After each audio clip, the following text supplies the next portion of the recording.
Hey there, Coastal Bend. It's meteorologist Carly Smith. We are talking extreme heat in this live video update. It's across Facebook, all of our streaming platforms. I do check the comment section on Facebook, so if you want to leave a comment, ask a weather-specific question, I'll do my best to answer it. So yeah, we've got extreme heat. That's what we were talking about. This is going to continue through the Memorial Day weekend. So overall, this is what we're dealing with now. Taking a look outside, it is hot, it is humid, it is still hazy. We're going to talk about all of those things.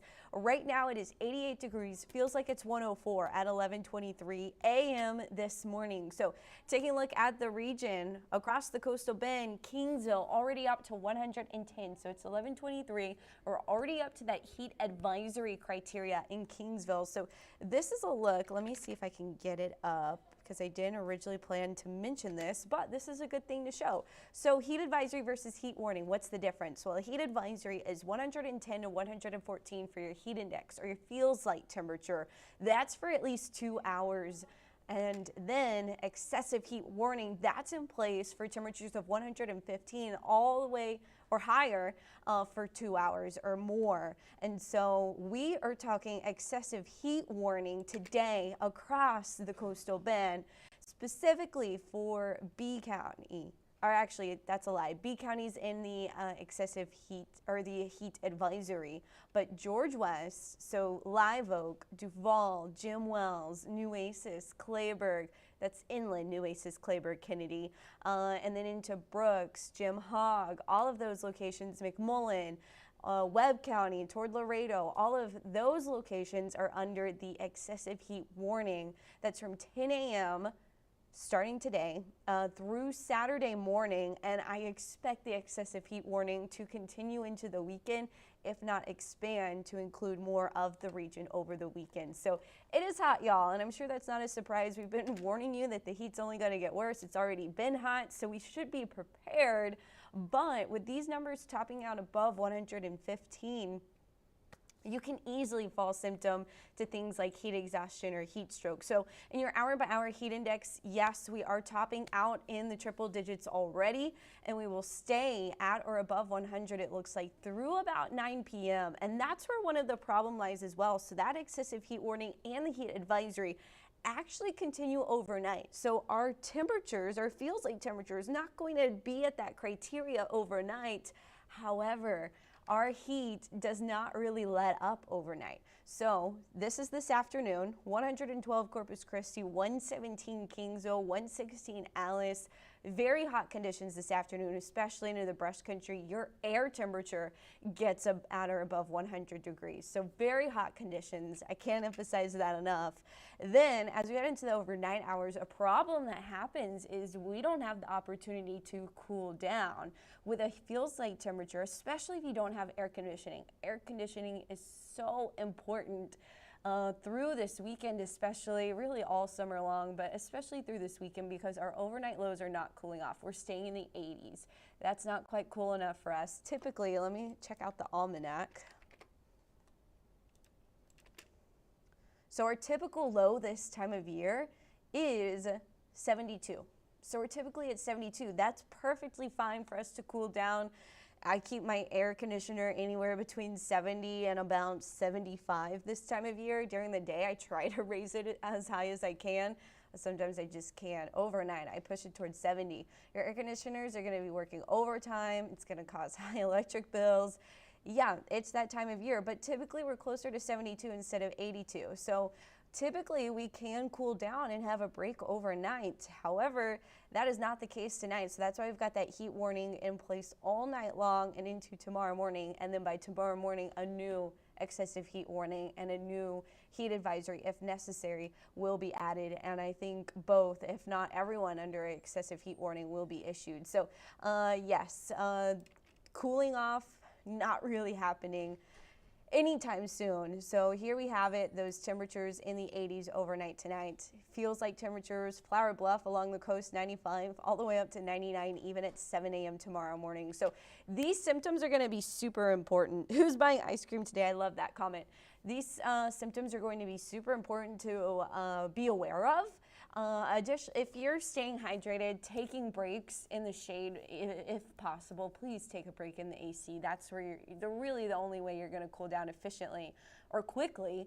If you do work outside and need to get back to work, it's best just to put off the work until later in the day. But again, we're not cooling off efficiently even overnight. So even overnight work, you do have a slight risk of falling symptom to these heat exhaustion or heat stroke. So faint or dizziness in your head, if you start to feel that, excessive sweating, cool, pale, clammy skin, rapid or weak pulse, and muscle cramps. All of these things are a sign of heat exhaustion, and you need to immediately get to a cool place, preferably air conditioned, drink some water, and take a cool shower if you can, or use cold compress.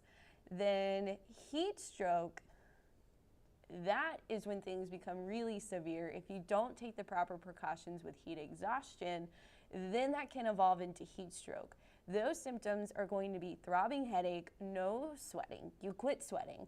Your body's not cooling off. It's not wanting to cool off. It's just overheated and done trying, right?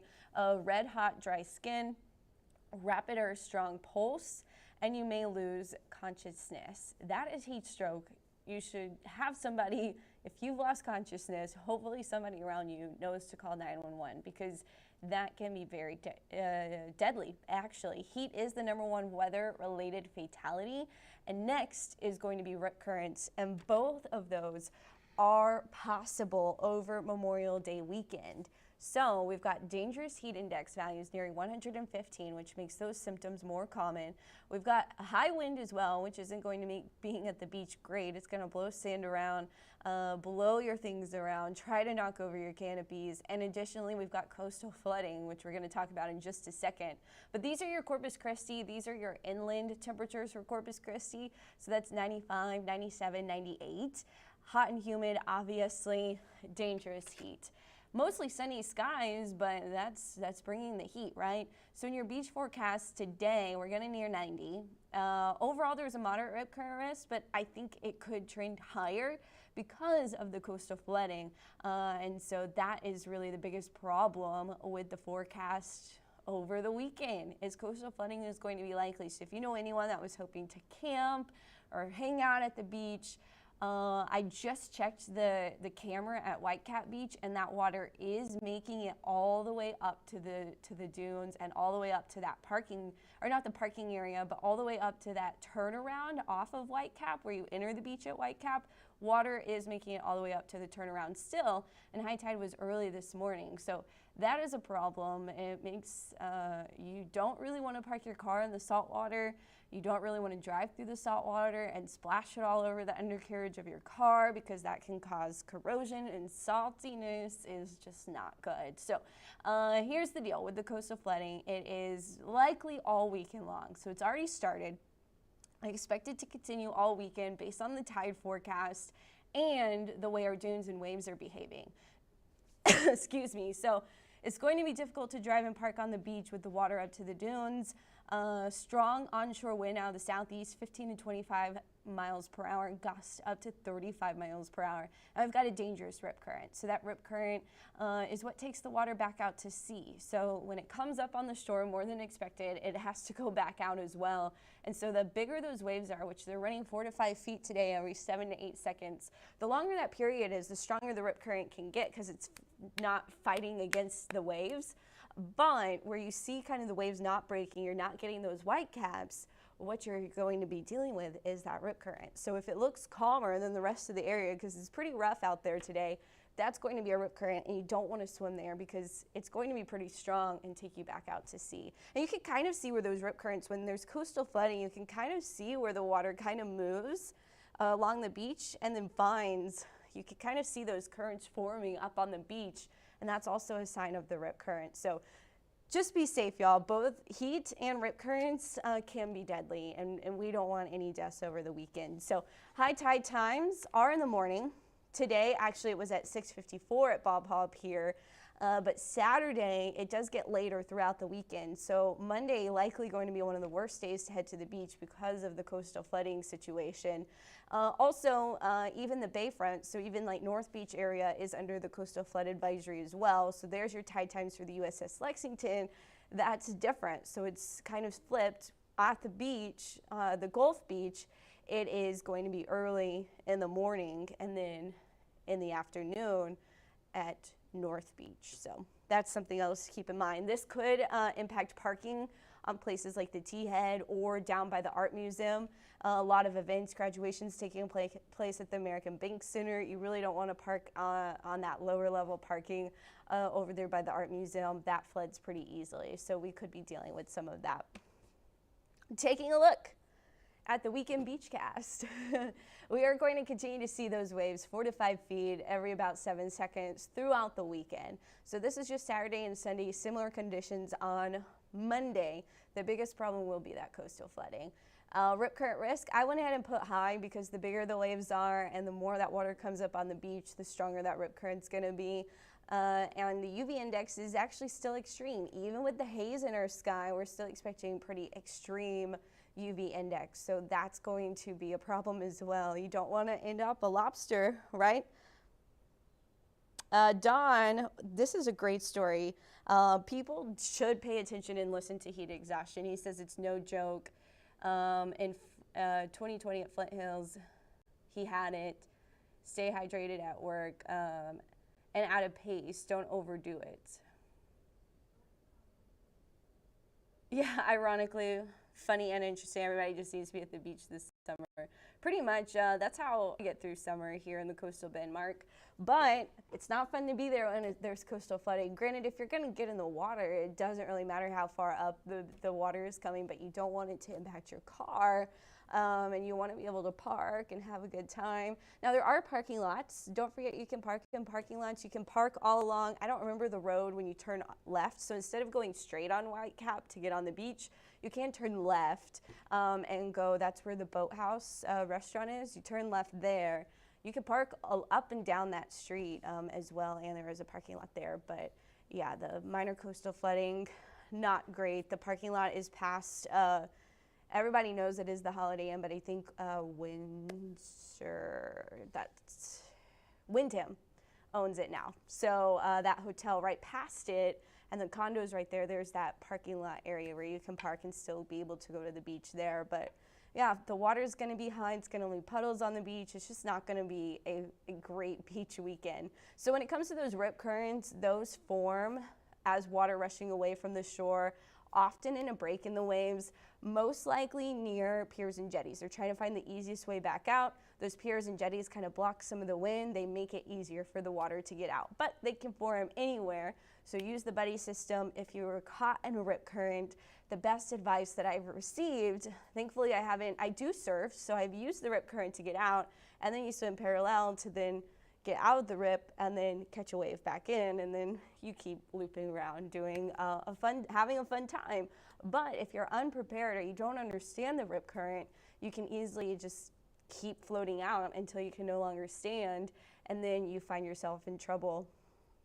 You just keep, every time you jump over a wave, you go a little further back, because there's still waves in the rip current. They're just not really white capping as much. So if you see that calm area, like you see on this image, you think, oh, that's a calm place to be, more fun, but it's not. It's going to be where that rip current sets up. So that's a key thing to know.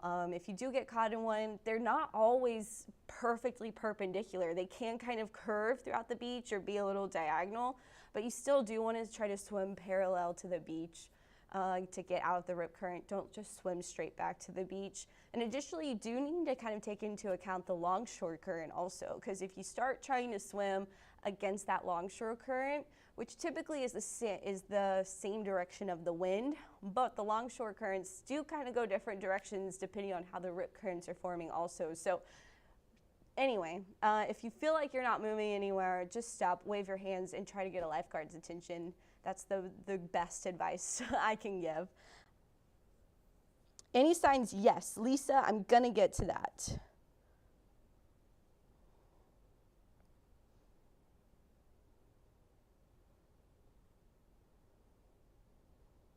8 feet, yeah, that feels pretty right. Sometimes when I'm surfing, they feel a little smaller, but I would say 8 feet definitely does feel like the average. I know this is not great for camping. Mustang Island, not great for camping. We'll go back to the beach forecast. The coastal flooding makes it not great for camping anywhere along our coastline. Padre Island National Seashore, not great to camp there. Not great to be driving down to Big Shell Beach or any of those places. It's not a great weekend. The winds are also high as well, which isn't great for trailers or tents. And they're going to stay pretty high even overnight. So very great advice. Please spread the word.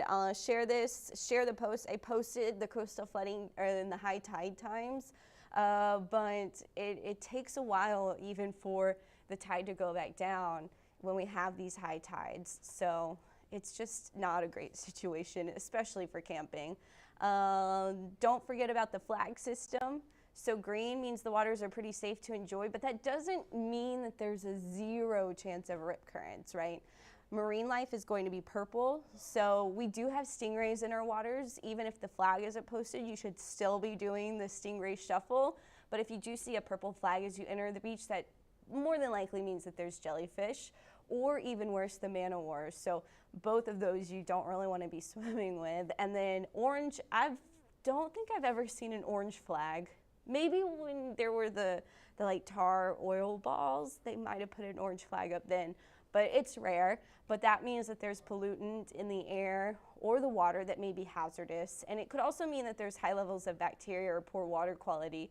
And I wish I knew off the top of my head, there is a website where you can check that information as well. And it's great. So if anyone knows that website for checking the bacteria levels, just post it in the comments. And that would be great.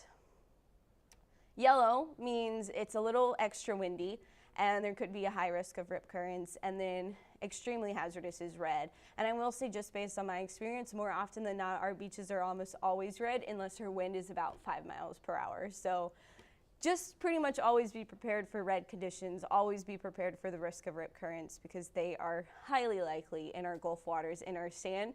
The way the sandbars work, the water, so it kind of starts carving through the sandbars essentially, or where there's like less deposit from the waves, then the rip current kind of forms where there's a break in the sandbars. And so it's very common. That's all I can say. It's very common anywhere up and down the beach, and it can be deadly, and we don't want that.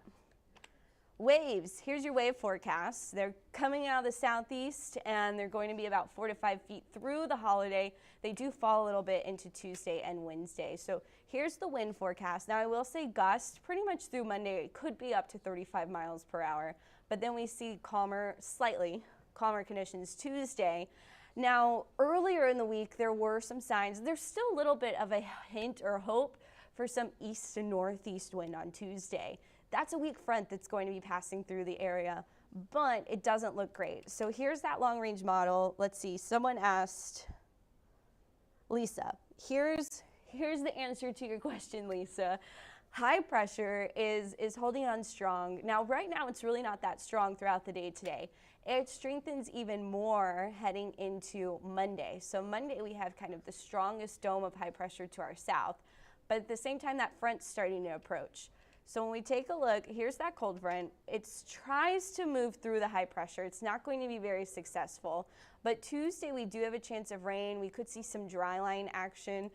This is the Sierra Madres of Mexico, so there's a lot of orographic lift, even with high pressure around, especially as the wind flows around the edge of the high pressure. So at the center of the high pressure, you pretty much have fairly calm conditions, but around the edge, the wind is still blowing, especially as low pressure systems are passing over. So this cold front is changing the pressure a little quickly, and that's what's going to, one of the reasons as it's approaching, our winds pick up, but as it gets here, it's actually going to start to stall there into Tuesday, Wednesday, Thursday. And with the stalling front, we see our winds calm down a little bit. But what happens is this front is going to stall and it's going to start working on that ridge, right?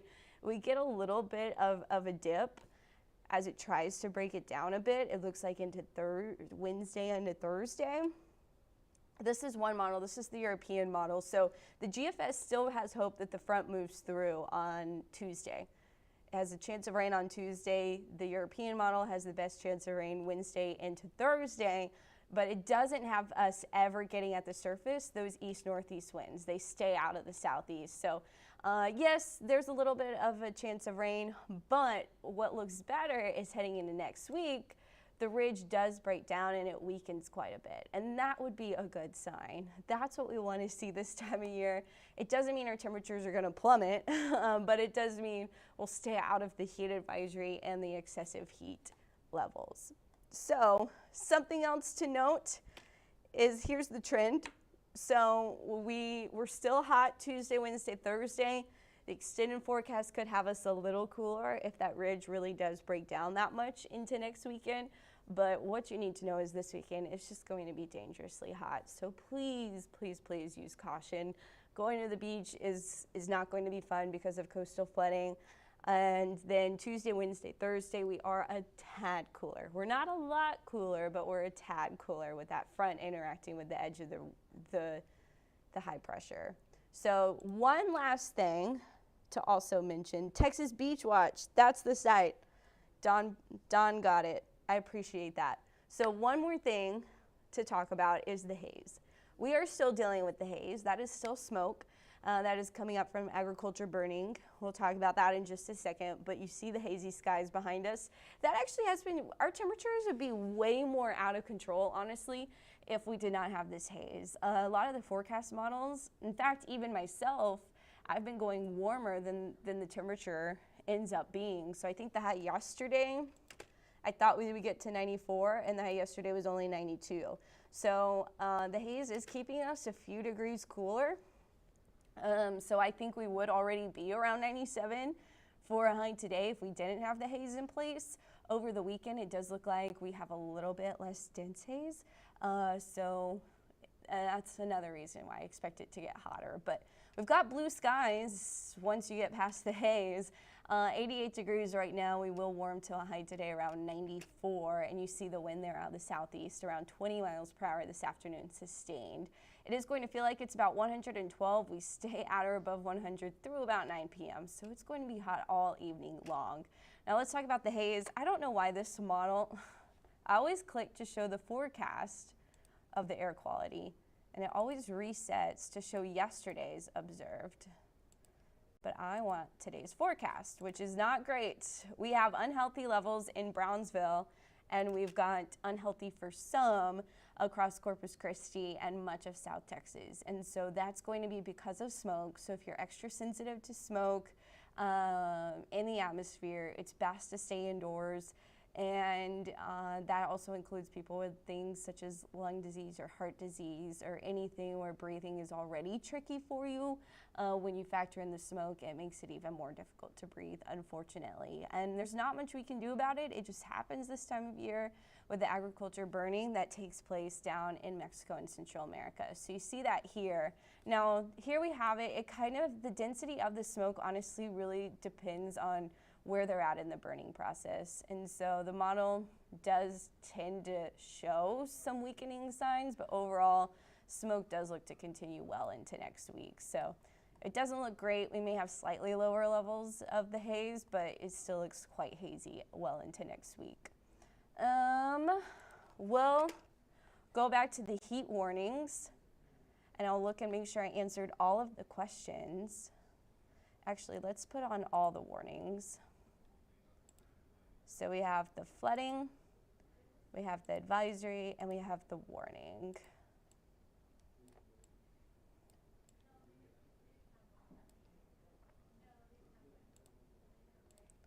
The excessive heat warning is going to be the pink, the heat advisory is going to be the orange, the coastal flooding is going to be along the coast.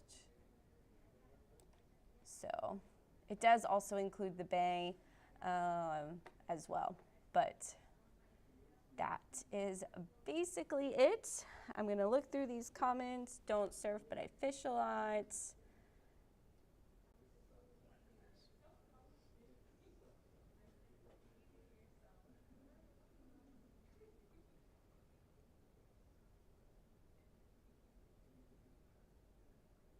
We talked about the signs of high pressure moving off and the average. No camping at Mustang Island. Yes, not a good idea this weekend. Oh no, video stops playing. That's not good, Kathleen. Anyway, that is basically all I have. Here is a look at your 7-day forecast.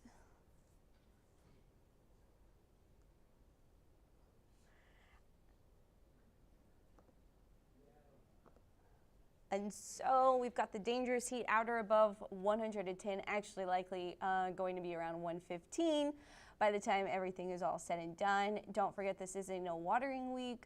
We do get some watering, or we're allowed to water next week. And of course, there is a low chance of rain that week, but it doesn't look great. So go ahead and water, I would say. If it is your trash day, that's when you water in the city of Corpus Christi. Here are some tips, again, for beating the heat. Drink water, stay hydrated, take the breaks in the shade and AC, and apply your sunscreen. Wear light-colored, loose-fitting clothing, wear a hat, limit your strenuous activity, and don't forget to check on the elderly, kids, pets, neighbors. Make sure everyone has air conditioning.